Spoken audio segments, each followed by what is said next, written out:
All right guys, welcome back to another video. Today we're gonna go over the difference between strength speed and speed strength. Let's get into it.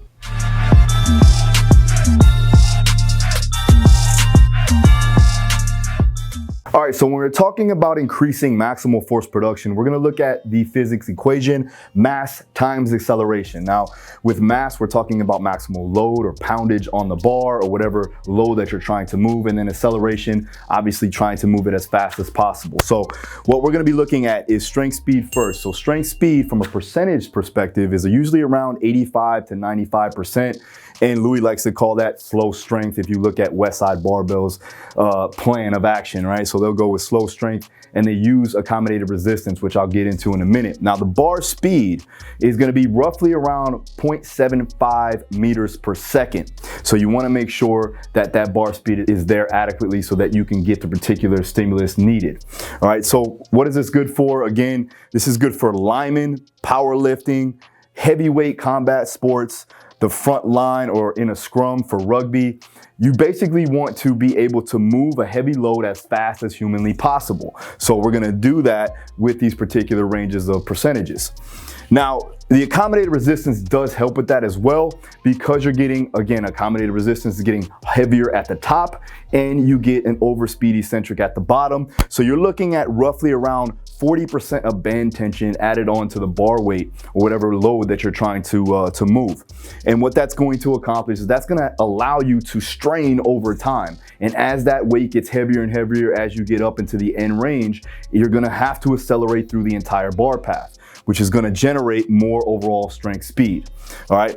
Now, it's good for athletes who need to improve on their relative and absolute strength, right? So if you are an NFL or college lineman or anybody that's bigger, right? So who has a large amount of mass that needs to go against another large opponent, this is definitely gonna help you in your sport and on the field if that may be. Right, so the next one we're gonna talk about is speed strength. Now, speed strength, you're gonna be working roughly around 50 to 60% of your 1 rep max, and you're gonna be improving upon your high rate of force development. It's gonna be a bar speed of about 1.0 to 1.3 meters per second. So make sure that you have that there. And what you're basically going to be doing is moving submaximal loads as fast as possible.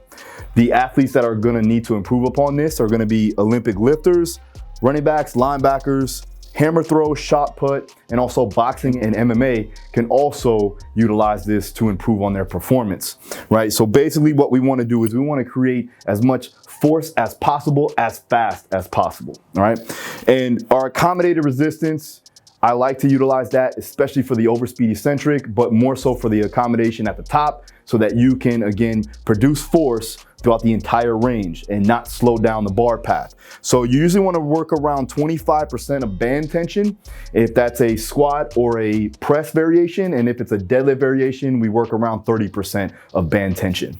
All right, now, like I said, it's good for athletes who need to improve on a faster rate of force development. This is going to be very beneficial when you're trying to increase your power output. At any time, you want to make sure that you have both force and velocity built in so that you can increase your power. So with that, we're going to be working on higher rates of velocity and higher rates of force with this particular special strength. Now, to put this in a program, I utilized my condensed conjugate model, where I basically took the old Westside conjugate and condensed it into 2 and 3 day splits. It's to bring up all things simultaneously, and you're gonna be working, like I said, in a 2 to 3 day per week split, working dynamic effort and maximal effort, upper and lower, based upon the days.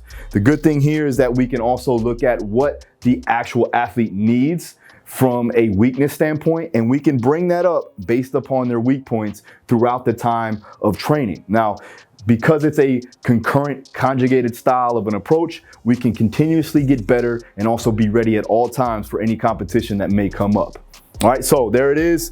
Strength speed, you want to be able to move that maximal weight as fast as possible. Speed strength, you want to move submaximal loads as fast as possible. Again, the common theme here is to move weight as fast as you can, right? Increasing your velocity, increasing your acceleration to increase your force, right? Force equals mass times acceleration, power equals force times velocity. So there you go. Now, if you have any more questions on that, make sure you hit the comments down below. Also, if you want to train with me, train some of my programs, check out my online gym, now available for anyone around the world. You don't have to be in Florida to train with me. You can actually go ahead and train with me and my programs from anywhere around the world. So link is down below if you want to find out more details on the Daru Strong online gym. If you like this video, make sure you hit the like button. Make sure you hit the subscription if you haven't subscribed yet. Also hit the notification if you are subscribed so you know when my videos come out. I'll see you again next time. Peace.